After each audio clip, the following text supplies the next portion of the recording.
New YORKWASHINGTON.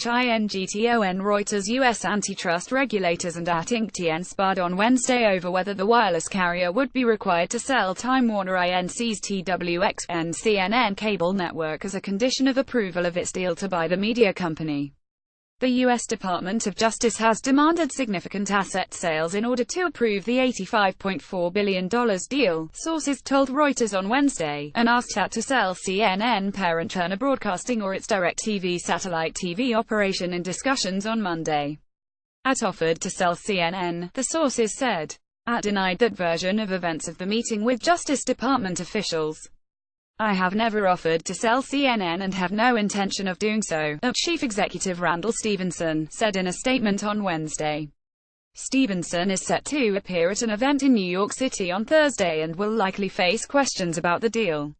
Reports that the Justice Department is pushing for significant asset sales and conflicting reports of its discussions with at&t cast new doubt on the deal on Wednesday. Shares of Time Warner closed down 6.5% at $88.50. The dispute is the latest twist in a deal which took on broader political significance immediately after its inception in October 2016. U.S. President Donald Trump, a frequent critic of CNN, attacked the deal on the campaign trail last year, vowing that as president, his Justice Department would block it. He has not commented on the transaction since taking office in January. The White House declined comment. at&t wants to buy Time Warner, which owns the premium channel HBO and movie studio Warner Brothers along with Turner Broadcasting, so it can bundle mobile service with video entertainment and take online advertising from Facebook Inc., FB.O. and Alphabet Inc., Google.O. Both companies have struggled to keep younger viewers from flocking to online services like Netflix Inc., NFLX.O. and Amazon.com Inc.'s AMZN.O. Prime Video.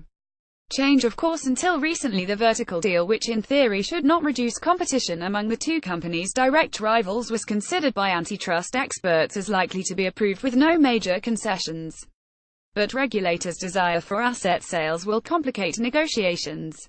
at&t said earlier on Wednesday it was now uncertain when the deal would be completed. It had previously said the acquisition would close by the end of this year. A CNN camera operator waits by his camera as the network prepares for the first Democratic presidential candidate debate at the Wynn Hotel in Las Vegas, Nevada, October 13, 2015. Reuters. Mike Blake. The discussion of a potential sale of CNN has politicized the situation. Trump has repeatedly tangled with CNN, calling the network's coverage fake news. Senator Al Franken, a Minnesota Democrat, said on Wednesday he opposed the mega merger but was also worried about political implications of any divestiture of CNN. "I am deeply concerned with the notion that the Justice Department may be pressuring the companies to consider spinning off CNN's parent company Turner Broadcasting as a path forward toward approval of the acquisition, given the president's repeated public complaints about CNN's coverage of him," Franken said. "Any indication that this administration is using its power to weaken media organizations it doesn't like would be a profoundly disturbing development." On Sunday, White House advisor Kellyanne Conway told CNN that the White House would not interfere with a merger review. "There are many ways to resolve concerns about the deal," a justice official said on Wednesday, adding that no decision had been made and that conversations with at&t were continuing. at&t is prepared to fight any divestitures required to win regulatory approval of the deal, according to sources familiar with the matter. The Justice Department could file a lawsuit as early as this month to challenge the deal, sources familiar with the negotiations told Reuters. Too much power. The deal is opposed by an array of consumer groups and smaller television networks on the grounds that it would give at&t too much power over the content it would distribute to its wireless customers.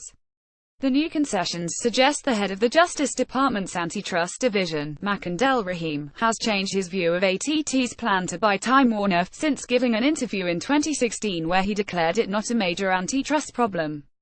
Del Rahim was subsequently nominated by U.S. President Donald Trump to head the Justice Department's antitrust division and was confirmed in September. A further sticking point in discussions is the length of time that the U.S. government wants to impose conditions on what at&t can and cannot do after a deal. Two people briefed on the talks told Reuters the government has sought as long as 10 years for such conditions, while at&t has pressed for a shorter period. at&t also said it would invest an additional $1 billion in the United States next year if Trump signed into law the provisions in the current House of Representatives tax bill. By immediately lowering the corporate tax rate to 20%, this bill will stimulate investment, job creation and economic growth in the United States, said Randall Stevenson, at chief executive. Reporting by David Shepardson, Diane Butts and Jeff Mason in Washington, Greg Rumeliatis, Jessica Tunkel and Anjali Athavali in New York, and Arjun Panchadar in Bengaluru. Editing by Chris Sanders and Bill Rigby. Our Standards to Thomson Reuters Trust Principles.